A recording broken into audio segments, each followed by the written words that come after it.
Right, so as we start to use the techniques and use our fan sal, you've got to understand the position and everything from it. So if he comes in to punch and I take control and I hit, if I take control of his arms here, yeah, and take control, if I hit again, I don't want to just go and follow up with my chain punches.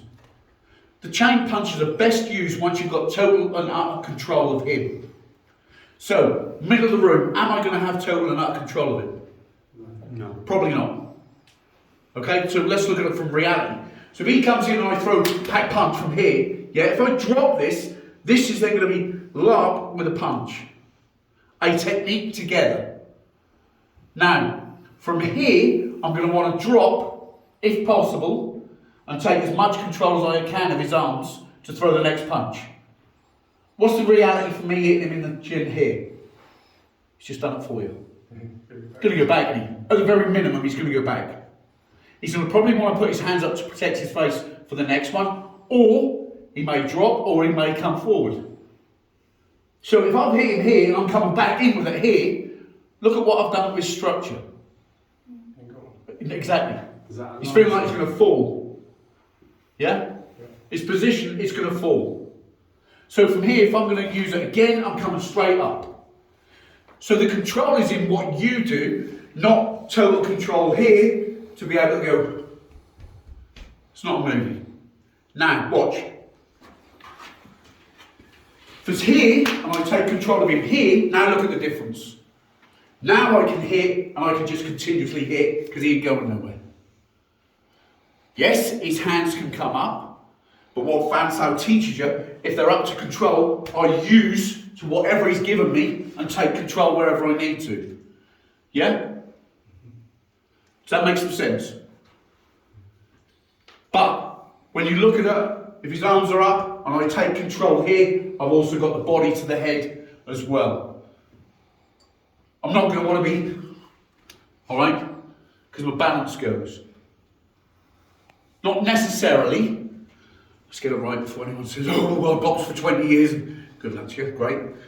But if I'm going to use a body punch from the Wing Chun system, I'm going to take control here, and I'm going to use my Yuma, bang it in from here.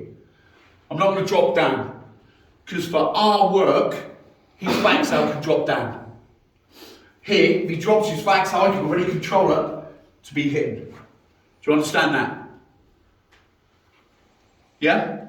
Control in the middle of the room, different thing, to having control against someone up against a wall. Any questions? So if he moves away, you could just carry on following him in, or Would you? Yeah, it depends if you're going to go down. That's all I'm asking. Yeah. But would I follow him with punches? Not necessarily, isn't it? Well, definitely not. No. Ready? Well, no, ready? I'm going to follow you in with punches. Don't let me down, I know you did, but don't let me down. So if I'm going to come forward to punch your head in, yeah, really drive forward with chain punches, what are you going to do? Well, if you do it, I'm going to just set this up. What good is that? I see this so often with Wing Chun. And that's why people think it doesn't work. It's spastics teaching that. Yeah? And if that word offends, sorry, I'll use Mongoloid. So from these positions here, when we're in Chi Sao, all we're understanding is distance between the two of us. Confrontation distance. If you're lucky enough to be in this position and know that it's going to become a confrontation, you've got this. If you want to use it. Yeah? This is a bad position to be in.